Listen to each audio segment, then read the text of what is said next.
Hey everyone, how's it going? I hope you're all doing great and following the 3 H's of the channel. In this video, I have a bunch of encounters that all have one thing in common. They all take place in the deep woods. So if that sounds like something you're interested in, pull up a stump with me and let's get into it.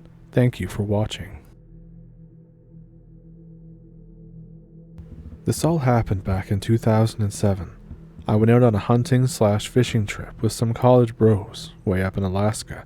We got dropped off in this really super secluded place by some crazy bearded bush pilot guy. I legitimately thought we were going to die in the landing. The whole trip is supposed to last about 5 days, so he'll come back on the morning of. We don't really go super far away from our landing spot, maybe 2 kilometers, and we make camp near the stream. The next day, I go fishing with my bros. We catch all kinds of fish and make a gigantic pot of stew. The next morning, we see a pile of fish bones laying next to the pot. That's odd, I thought, but I figured that one of us probably just deboned it and left it all there, and I just didn't see it until now. After this, there's not much eventful that happens for the rest of the day. All of us head out for the day to do various things. As the sun begins to get kind of low in the sky, we're all heading back to camp. 2 of the bros get back there before me, and I hear them shout, "Oh, WTF." As soon as I get back, I can see what the problem is. There's fresh and bloody moose parts laying around 10 feet away from our tents. We decided that we accidentally camped in bear country, and we were going to move the camp the next morning, bright and early, because maybe the bears were attracted to our food or something. I had a hard time sleeping. I got up to go to the bathroom in the middle of the night. I heard grunting coming from the stream. I thought, shit. So I scampered to the tent and grabbed the 12 gauge loaded with slugs, and I head out back to the stream to investigate. I shine the flashlight over the stream, and sure as hell, there's a gigantic black bear along the tree line about to walk into the stream. I take aim defensively, but I realize it's very difficult to hold a flashlight and shoddy at the same time. You'd think I'd have an attachment for that or something. I figure if the bear charges at me, I'm going to empty my load in about 2 microseconds. But then suddenly, I hear something else. I hear the trees rustling on the other side of the stream. I aim the flashlight again. The bear isn't looking at me, it's looking at whatever that is. And then I hear the most crazy noise. The only thing I can compare it to is something like a velociraptor from Jurassic Park. The bear freaks out and starts hauling ass toward me. I yell out, "Oh, F." I didn't even fire a single shot. I practically just froze there, at least for a few seconds, until I got my bearings and I ran back to camp to raise the alarm. And as I'm running, I hear another noise. It sounds like somebody tearing paper, and then this bear makes the worst shrieking noise that you can ever imagine. I get to the top of the embankment, and I shine my flashlight back down to the stream. The bear is thrashing around in the water with a chunk missing out of its side, shrieking, just that terrible shriek. There's buckets of blood pouring into the water. I hear the bushes to my left rustle a little bit. I aim the flashlight over there, about to shit my pants. I see a black and white, very long furry tail poking out from behind the bush, and 2 deep red eyes reflecting back at me. I've seen wolf eyes in the dark before. They were golden color, but these were deep red. I realize I'm being stalked. I think, no thanks. I run back to camp and shout that something just killed a bear. Everyone wakes up and pulls out their rifles. I try to regrow my testicles as best as I could. We were about to head back to the stream to check it out, when we hear the bear shriek once again, and then we hear a really loud crunching noise, like someone just ate a whole stack of Pringles right next to your ear. Everything stops immediately. There's no shrieking. There's no noise. No nothing. I stand there with my 3 friends, weapons out, just listening and wondering what the hell is going on? Something splashes against my coat and the coats of two of my buddies, and then something gets thrown at the tent from the sounds of it. I look down. My hands and arms are covered in blood, as is my coat. There's a big pile of spindly entrails wrapped around my leg and halfway back to camp. We immediately pack up everything as fast as we possibly can. My roommate tears up a shirt and makes torches out of it. We go right back to the landing area and stay there until we're picked up 3 days later. The grizzled old pilot finally arrives that Saturday, and he asks if we had a good time. We load all of our stuff up and don't say a word. Disregarding everything I've seen, I ask if there's other hunters in the area, maybe poachers, something. He says, "No, you guys are the only ones out here," and laughs. I've never gone back to Alaska.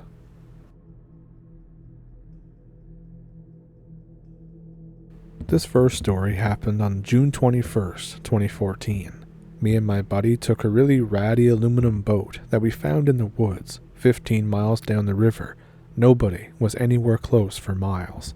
We end up setting up camp on this sandbar. We swim and have fun and do stuff for a while. Around 10 o'clock at night, we start watching a movie on my phone. It might sound weird, but for some reason, I got full service out here. 4G. Super odd, even now. And where we're set up is under this shade tree. There's thick woods behind us.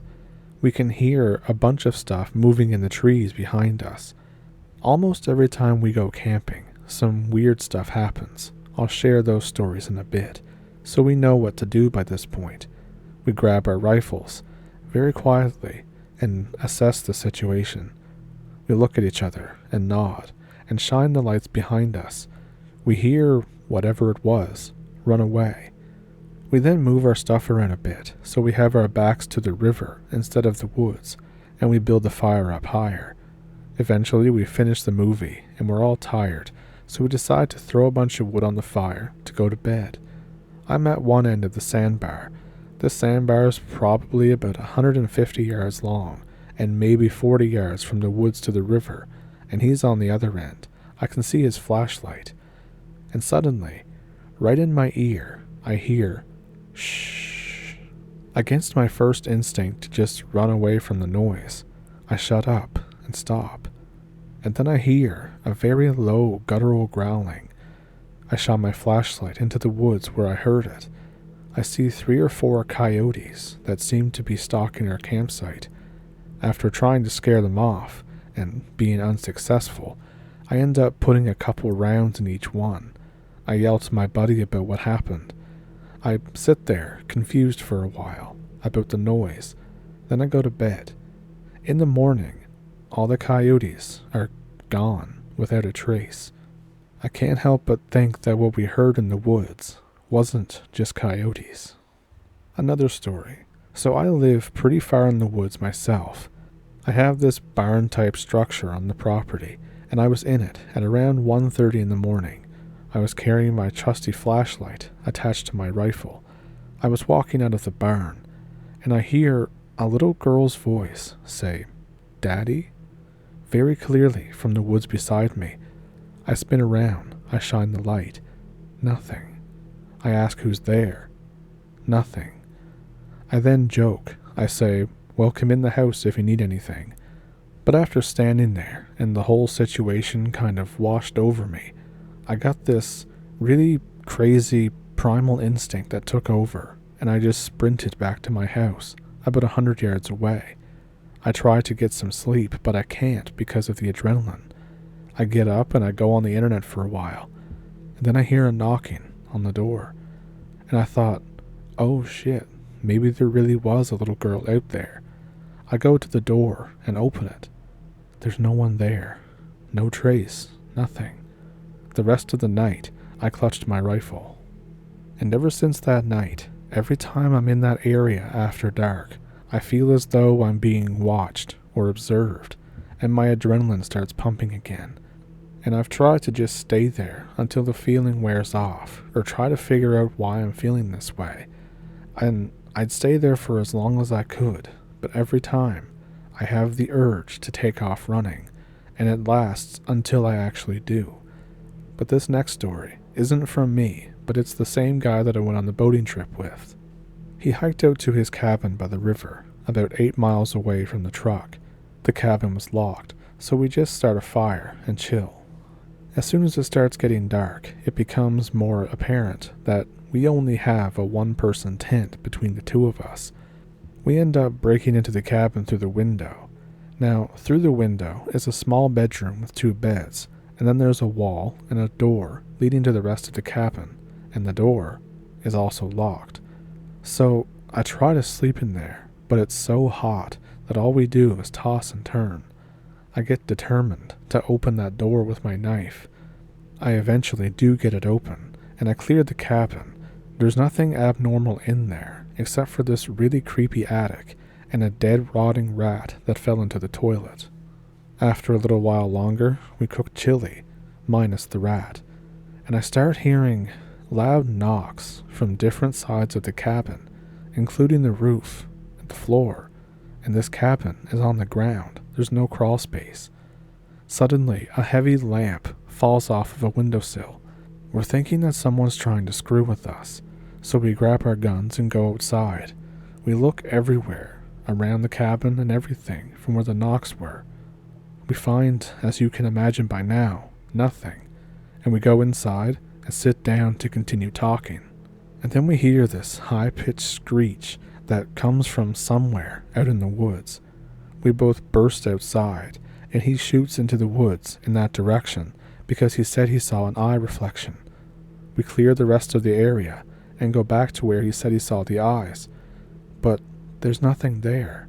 Just like everything that's happened, there's no trace. We barricade ourselves inside the cabin and continue eating chili. The next morning, we pack our stuff up and just leave. The whole time we're hiking out, we hear stuff breaking behind us, just like something's following us. But this time, there's a different feeling, that if we turn around, something awful is going to happen. We end up dropping some extra stuff so we can get the hell out of there faster. When we get back to the truck, we're loading our stuff into the bed, and the whole time, there's something going crazy and raising hell in the woods. Odd noises, trees shaking, everything you can think of. And now this one is from when I was like 9 or 10. I was going to fish at a local creek with my friend Ethan. On the way there, you have to cross this cemetery. We have this grave that's known to everyone as the witch's grave. It says something along the lines of, "Where I am, you soon shall be too," and some more stuff, but I don't remember what it is right offhand. I have another story about it from a friend's point of view too, but we'll get into that. As we cross the cemetery, Ethan starts getting sick and acting odd. And then from the trail across from the cemetery that leads to the creek, a woman steps out. She's extremely pale, with long, stringy black hair and really odd dark clothes. We obviously turn around and nope the hell out of there. As soon as we leave the area, Ethan is normal. He feels better again. We end up going fishing somewhere else entirely. So a few days before that took place, I was with a different guy at the cemetery showing him where the witch's grave was. When we got there though, all the grass all around it for about 10 feet was black. Not like burned or spray painted. It was just black. And now the trail that I was talking about going down earlier to go fishing goes to a bridge over a creek. Everybody goes there to go fishing and to go mudding. This is rural Texas, so the whole town is full of rednecks. So the other guy, Tyler, is the guy that I showed the witch's grave to. We were fishing at the spillway at about 2 a.m. We were there with some other friends, Kyler and Zach. We were getting ready to leave, trying to find the shotgun in the dark. And then this massive boulder splashes not 6 feet from him from across the creek in the woods. He yells out, "That's not funny, guys." After no response, he yells out, "Why did you guys do that for?" Once again, there's no reply. When he goes back to the truck, Zach and Kyler are already in there and have already packed their stuff up. He says again, "Why did you guys do that?" And they said, "What are you talking about? You were the one who was sitting in the woods trying to scare us by growling." They collectively have an oh shit moment and realize that something weird is happening.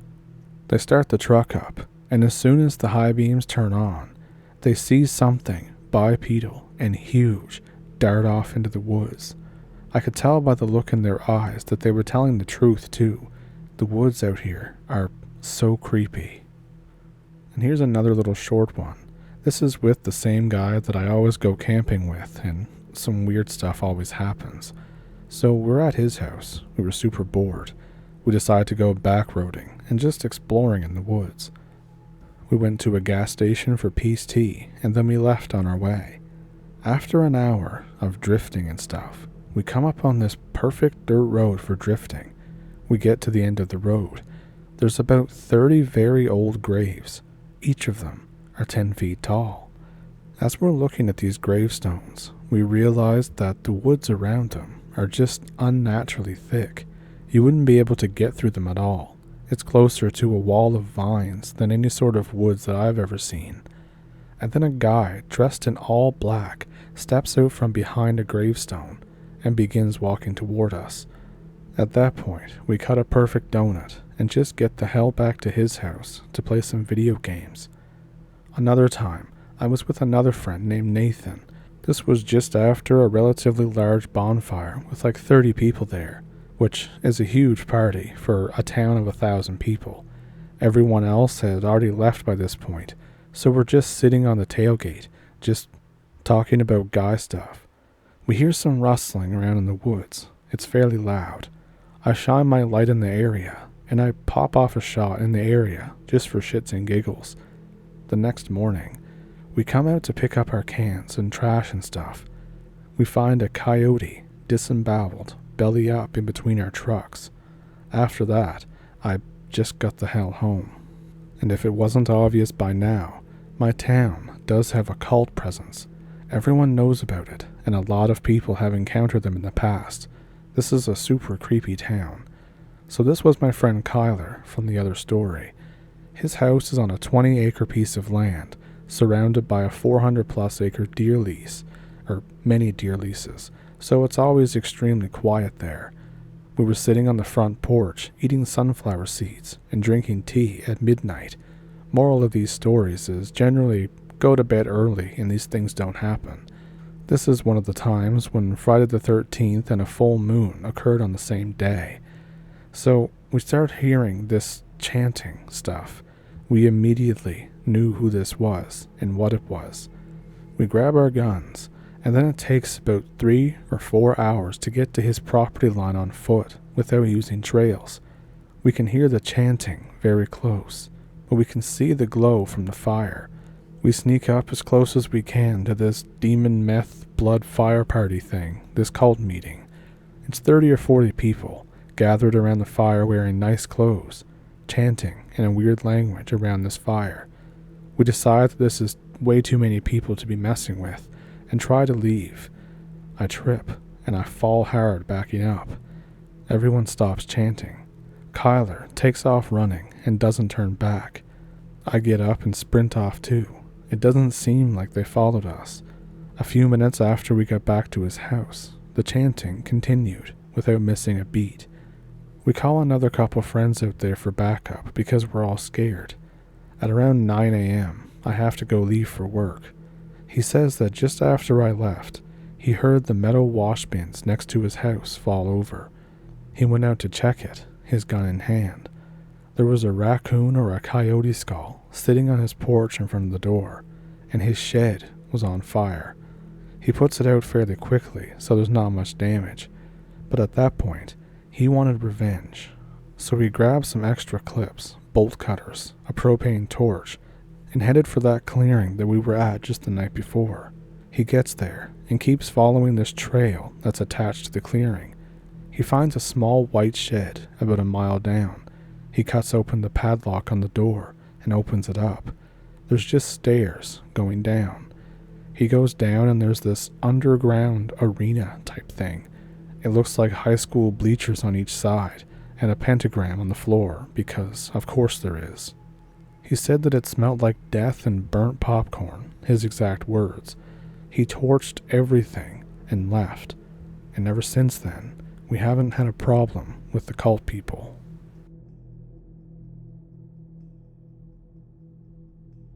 So those encounters were pretty wild, weren't they? If you think that you know what they may have encountered, let me know down in the comments. If you liked the video, then feel free to like and subscribe and share the video and tell all your friends and everything else. And if you would like to support the channel just a little bit further, I have links to a PayPal and a Patreon in the description below, as well as an email that you can send your own encounter to if you'd like to. Also down there is, it's not down there, it's on YouTube. It's memberships and super thanks. They really help the channel too. So, with all of that, I hope you enjoyed the videos this week, and I hope you'll stick around for next week. Thank you for pulling up a stump. Thank you for watching. And yeah, have a good week.